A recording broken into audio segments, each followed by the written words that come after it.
Baik, Assalamualaikum warahmatullahi wabarakatuh. Perkenalkan, nama saya Rofik Samanhudi dengan NIM awal 2022 dan NIM akhir 260. Pada kesempatan kali ini, saya akan membahas tentang rangkuman materi 1 hingga materi 6 mengenai keamanan dan keselamatan kerja.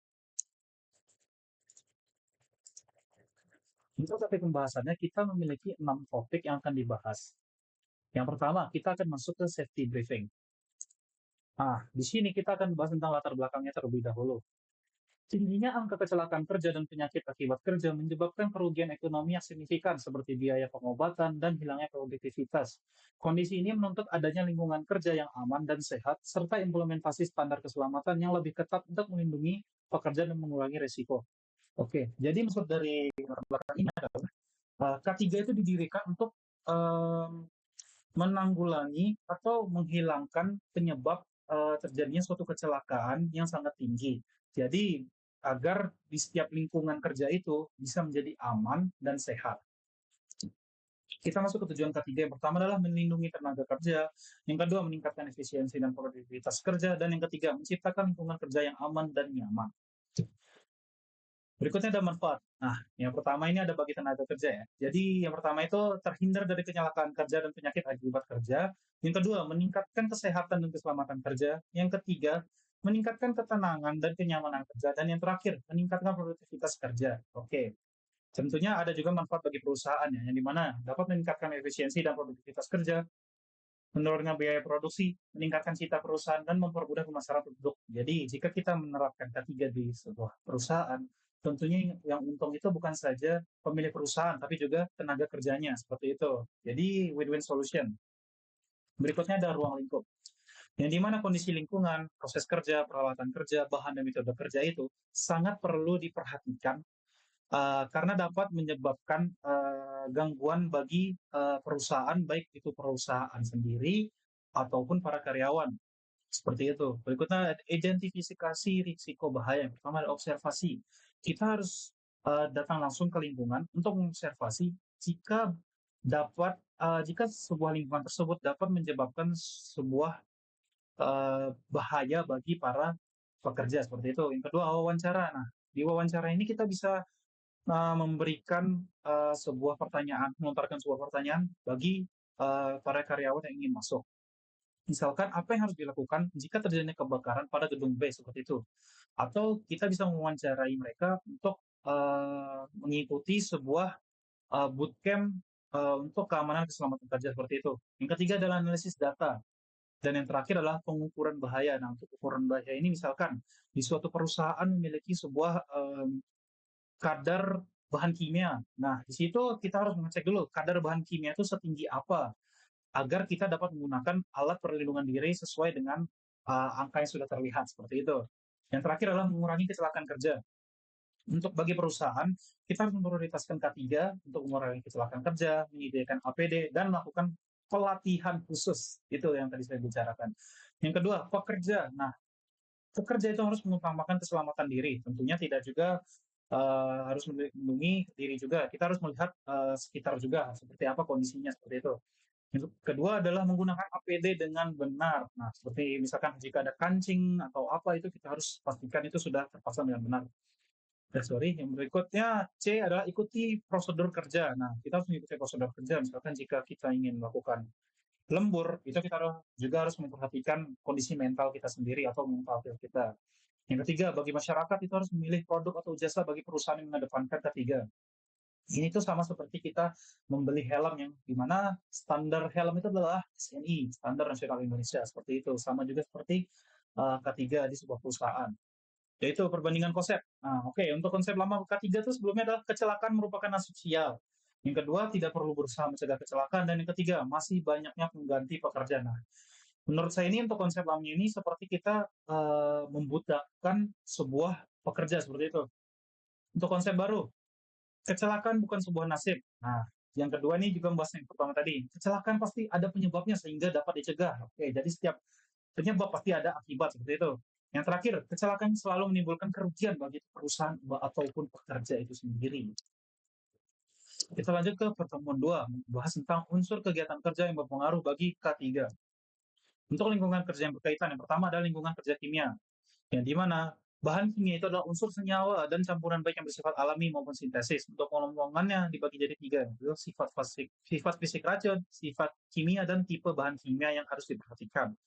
Berikutnya ada lingkungan kerja biologi. Untuk lingkungan kerja biologi, bahaya yang sering ditemukan di tempat kerja dalam bentuk virus, bakteri, jamur, parasit, dan lain-lain. Nah, bahaya berdasarkan transmisinya dibagi tiga. Yang pertama, bahaya kontak dengan individu, apalagi tidak menggunakan APD ya kan. Yang kedua, bahaya akibat penularan dari binatang. Yang ketiga, bahaya kerja biologi yang terjadi akibat polusi udara. Jadi kita harus menggunakan masker ya.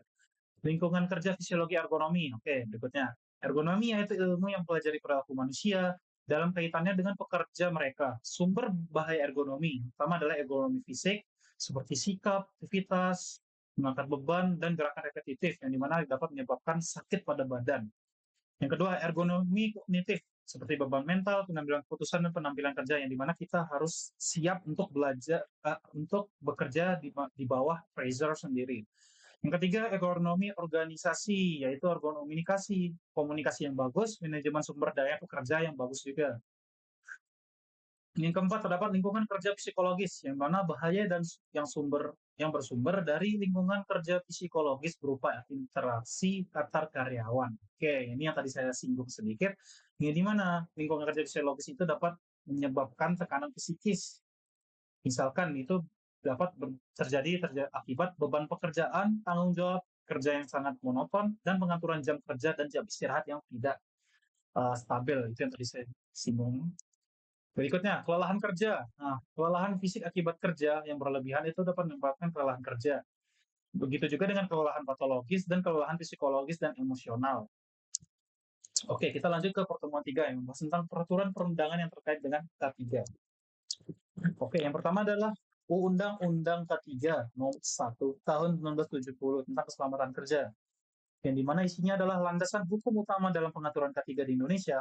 Itu mengatur perlindungan pekerja dari risiko kecelakaan dan penyakit akibat kerja.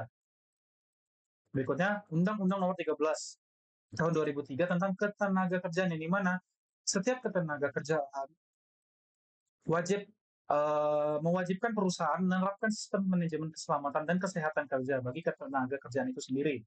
Berikutnya, Undang-Undang Nomor 11 Tahun 2020 tentang Cipta Kerja, yang dimana jika kita mengamanatkan jaminan kehilangan pekerjaan, kita akan dapat sebuah pekerja apa ya?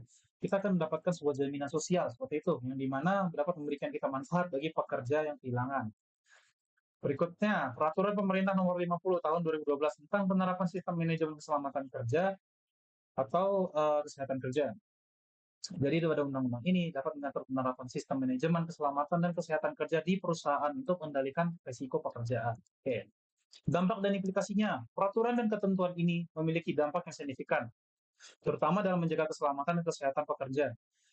Jika kita menerapkan regulasi ini secara konsisten dapat membantu menurunkan angka kecelakaan kerja, pastinya. Dan mereka juga dapat memperkuat sistem K3 di Indonesia dan menegaskan komitmen-komitmen pemerintah dan perusahaan terhadap keselamatan dan kesehatan kerja seperti itu. Jadi, jika kita menerapkan K3, itu bakal mendapatkan dampak dan implikasi yang bagus juga untuk perusahaan itu sendiri.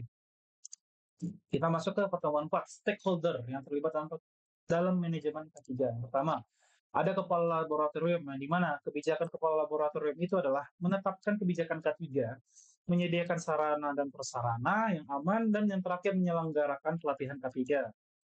Lanjut ke dosen, yang dimana dosen itu sebagai fasilitator dalam pencapaian sebuah pelajaran, seperti itu. Jadi peran dosen itu adalah mendesain kurikulum, mengawasi mahasiswa, dan memberikan pengajaran. Yang ketiga ada asisten laboratorium. Nah, asisten laboratorium itu biasanya bertanggung jawab untuk membantu kelancaran pelaksanaan praktikum atau penelitian yang terjadi di laboratorium. Yang keempat ada teknisi. Teknisi itu bertanggung jawab atas pemeliharaan dan perbaikan peralatan. Jadi, jika ada barang yang rusak atau barang tajam dalam sebuah laboratorium, itu adalah tugas teknisi untuk memastikan kinerja optimal sistem dan peralatan itu menjadi sangat bagus dan memberikan dukungan teknis kepada pengguna laboratorium. Seperti itu. Yang terakhir adalah laboratorium itu sendiri ya. Laboratorium memiliki peran sebagai tempat penelitian, pengujian, dan pelatihan ilmiah dalam bidang tertentu. Yang dimana jika kita ingin mengakses laboratorium, kita perlunya izin dari kepala laboratorium. Yang kedua, kita harus mengenal jenis-jenis bahaya dan risiko di laboratorium. Terakhir, melakukan pelanggaran peraturan ketiga kepada pihak berwenang. Oke, misalkan jika kita ada melihat gambar, misalkan gambar barang mudah kebakar atau apa gitu, kita harus mengetahuinya jenis-jenis bahayanya terlebih dahulu. Biasanya juga ada juga barang yang tidak boleh didekatkan dengan air, tidak boleh didekatkan dengan api seperti itu. Pertemuan 5, teori kecelakaan kerja. Di sini ada teori domino, yang dimana teori domino merupakan konsep yang menggambarkan bagaimana satu peristiwa kecil dapat memicu serangkaian peristiwa lainnya secara berurutan. Oke, jadi dalam konteks ini, manajemen resiko, pemahaman terhadap teori dapat memiliki implikasi yang signifikan dalam upaya mengidentifikasi resiko. Nah, di sini terdapat beliau Heinrich yang merumuskan sejumlah aksioma. Yang pertama, cedera terjadi sebagai hasil dari serangkaian faktor, di mana kecelakaan adalah salah satunya. Yang kedua, kecelakaan disebabkan oleh perilaku tidak aman. Yang ketiga, sebagian besar kecelakaan disebabkan oleh perilaku tidak aman yang dilakukan oleh manusia. Yang keempat, tindakan tidak aman atau kondisi tidak aman tidak selalu mengakibatkan kecelakaan dan cedera. Yang terakhir, pencegahan kecelakaan yang terbaik adalah melalui pendekatan teknikal dan produktivitas yang baik tentunya. Nah, di sini juga terdapat dampak positif. Yang pertama, penerapan teori domino efek dapat memicu perubahan positif yang berkelanjutan dalam suatu sistem atau proses. Jadi, ke depannya itu akan lebih baik lagi, seperti itu. Yang kedua, penyelesaian masalah secara efisien dan pengembangan keterampilan tim. Oke, untuk dampak negatifnya tentunya ada menyebabkan eskalasi negatif yang sulit dikendalikan, masalah yang tidak bisa yang tidak diinginkan atau yang tidak bisa direncanakan seperti itu. Dua, kesalahan kecil dapat menyebabkan konsekuensi yang sangat serius. Yang ketiga, dampak buruk yang menyebar dengan cepat dan sulit dihentikan. Itu misalkan seperti terjadinya suatu kebakaran di sebuah perusahaan seperti itu. Jika tidak ditangani dengan cepat, itu bakal sulit dihentikan. Teori gunung es. Teori gunung es adalah konsep yang menggambarkan bagaimana sebagian besar masalah tersembunyi di bawah permukaan, yang dimana sebagian kecil yang dapat diamati saja yang ada di atasnya. Oke. Kelebihan teori gunung es pertama, relevan dalam berbagai disiplin ilmu. Dua, memperkuat empati dan keterampilan komunikasi. Dan yang terakhir, menyoroti kedalaman emosi dan motivasi. Seperti itu.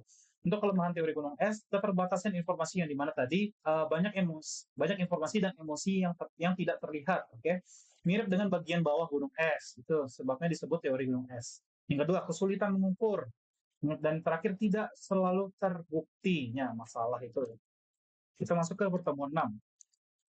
Hazard atau bahaya adalah sumber atau situasi yang berpotensi menyebabkan cedera, sakit, atau kerusakan. Oke. Hazard sendiri memiliki 5 bahaya ya. Di sini ada bahaya mekanis, bahaya listrik, bahaya fisik, dan bahaya biologis. Sorry, ada bahaya kimia juga ya. Kita lanjut saja. Di sini ada mapping hazard code key. Jadi setiap warna dari hazard itu memiliki implementasinya sendiri. Misalkan blue, electrical hazard, yang dimana jika terjadinya konsleting biasanya. Green, chemical hazard, itu biasanya ke ruang lingkup biologis seperti itu.